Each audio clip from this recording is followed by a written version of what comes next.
What's good, people? You already know it's the Skiibii review of the concert Mayor of Lagos in London. Mayor of London by Mayorkun, headlined at the Indigo 2. Make sure you subscribe if you haven't already. Make sure you subscribe. Let's get this movement going and getting bigger. Listen, what I do is pretty much talk about some of the Afrobeats events that have taken place and just give my own thoughts on what really went down. And this show was another showstopper. For a variety of reasons, it gives us a lot of excitement. Because number one, there was another fantastic show taking place in London at the same time. Mr. Easy was headlining at the Kentish Forum, whilst Mayorkun was headlining at the Indigo 2. It shows the growth of Afrobeats music and what we are enjoying at the moment. First of all, you know, the stage was well put together. The production was fantastic. A massive screen behind the live band, who were the composers. Mayorkun had been in London for a couple of days. He went to Birmingham, Manchester, well received out there, and London was going to be, you know, the coronation, the inauguration. He had a few supporting people: Lighter, Dami Bliss, Skiibii, Kwame, and Kidi from Ghana. And so to kick off the show, I think I was hosting. Had Dada Boy A's as well as co-host. The DJs were getting people warmed up. There were a lot of ladies in the crowd, obviously, because of the names that I mentioned, from Mayorkun to Kidi to Kwame. You know, a lot of female following. So boom, doors opened. If you look at the rows up onto the back, you just be looking at female faces. To be honest with you, sometimes I felt like asking some of the guys, what are you doing here? I'm just kidding, man. But it was definitely female heavy. One thing that I realized, especially going to a lot of these concerts in recent years, is that the same narrative that applies to pop music internationally in America and the UK is heavily supported and influenced by women. So it's great to see African women and Afro-Caribbean women and just women in general support the Afrobeats artists. Mayorkun hasn't been in London since January 2018 or 2019, when he came out to support David at the O2 Arena. Had a massive response, but he hadn't headlined his own gig in London yet. So this was a lot of pressure. You know, it was building up to be like, yo, you know, this was I believe was gonna take him to the next level. Yes, it's great to see him perform, you know, alongside David or DJs. I've seen him perform with DJs and stuff like that. He does well, the girls love him. But this was going to be his own show, where he was supposed to be on stage for like 2 hours, bringing out artists and stuff. So yeah, the pressure was on. And I've got to be honest with you, I think he passed in flying colors. His rehearsals and his kind of like interaction with the composers. Composers are, you know, professionals. They would, as long as you guys have been rehearsing together, it shows. And I think it showed last night. Lighter, step on stage. He's enjoying Mona Lisa wave right now. The one thing that struck me is that his voice, just as the way he sounds on the CD, or on radio, whatever, is how it sounds in real life. And the boy can sing. People loved it. They enjoyed it. I did too. Dami Bliss, yo, Abayi. He's got a brand new record coming anyway. And the energy is always fantastic when he comes on stage. The crowd always responds to his music very, very well. His energy is crowd control. You know, he did very well as well. Boom. Dami's gone now. And the next thing I know, listen, it's time for Mayorkun to be on stage. Really? So he's going to bring everybody out? All right, let's get this going. Composers come on. The intro was mad. Setting up the drums. I think the intro was about 1.5 minutes, and then it started playing up to something. His latest single, celebrating women of different sizes, colors, shapes, whatever. And he just came up to that. And once he walked out on stage, instantly you get a feeling of how the whole night is going to go. The girls were they went wild. Finished the song. He thanked the fans for coming out, and he said the song I just finished performing is for the women that don't think that they are good enough.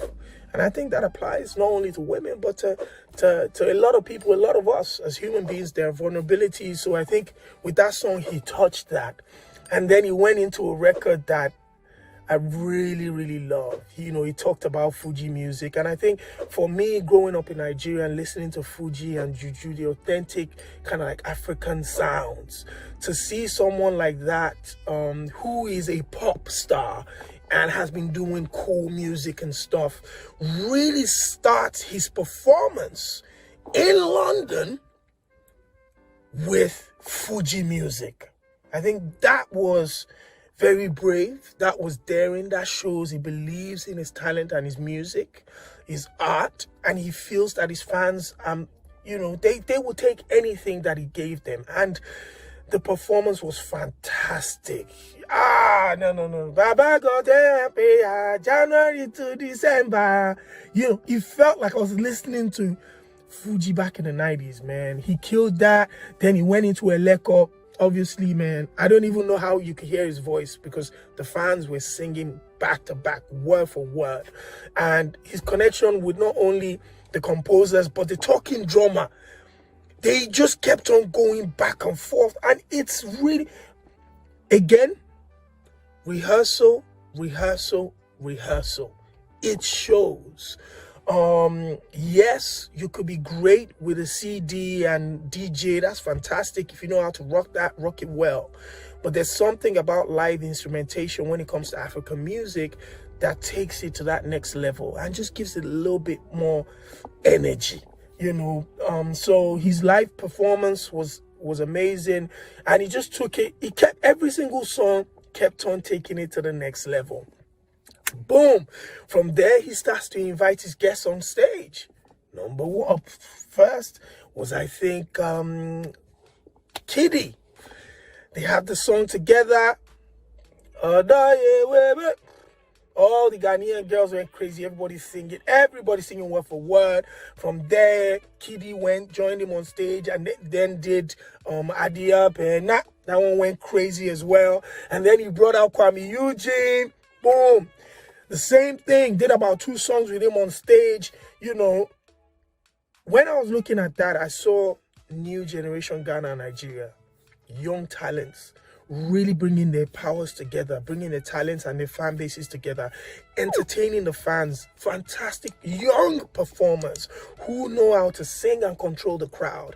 And it was obvious to see, you know, Kwame, Skiibii, Mayorkun. It's a new generation about to take over the world, and it was fantastic to witness that. Those performances were received incredibly well, turned up amazing. Boom. I think LAX came on stage. LAX, Ginger, there was a point he took off his shirt. He took off his shirt to flex his 6-pack. And Mayorkun was like, nah, man, this dude, you ain't killing me here with no 6-pack. Mayorkun took off his shirt. He looks like Mayorkun doesn't eat, man. Because that boy has 8-pack. Trust me, it comes from almost his neck to his hip. And they were both on stage together. What Mayorkun did that I loved was not only when you join him on stage, even if he had a collaboration, he'll sing it with you, but he'll also stay with you on stage, backing you up when you're doing your solo songs, which was very good. He did that to everybody. He did that to LAX.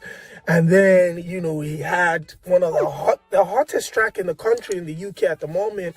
Daco came on with Gangster. Everybody loved that, man. That was another master stroke, to have someone that's hot right now come out there to support you with her hottest record that's officially in the top 20 charts now in the UK. Came in, EO came in. You know, EO had a big record in the past, and the minute when he walked in and started singing the record, everybody went up.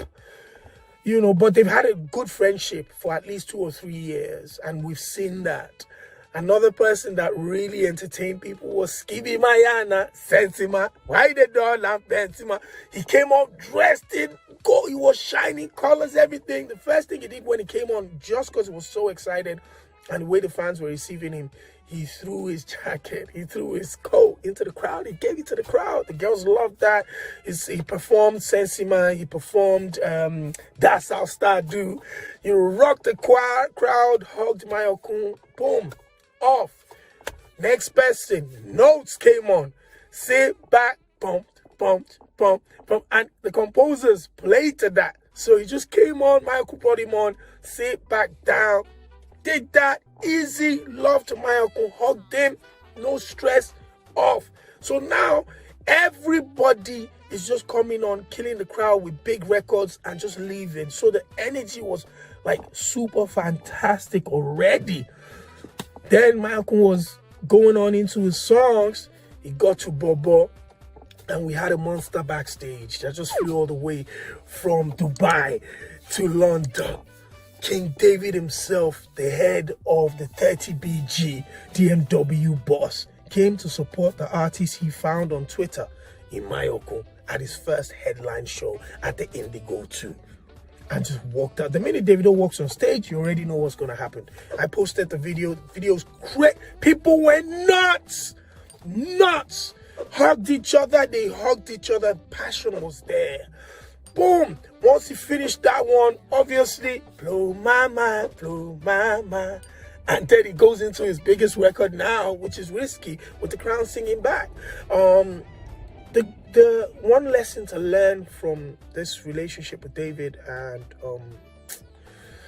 Mayorkun is the fact that there's genuine gratitude and genuine love there. Mayorkun has a lot of gratitude for David because of what David has done and continues to do for him.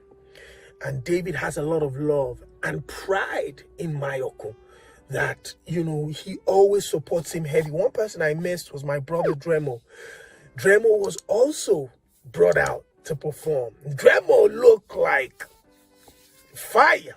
You know, my brother shades everything. He's such a wonderful performer. I was telling him backstage, he wasn't only rapping, he was harmonizing with Mayorkun. And I think a lot of people really haven't seen Dremo in that position. And I think he really needs to showcase that more. He has a really good voice that can do some damage in this industry. He said there's some new music coming, so I'm excited about that. But Mayorkun closed out the show.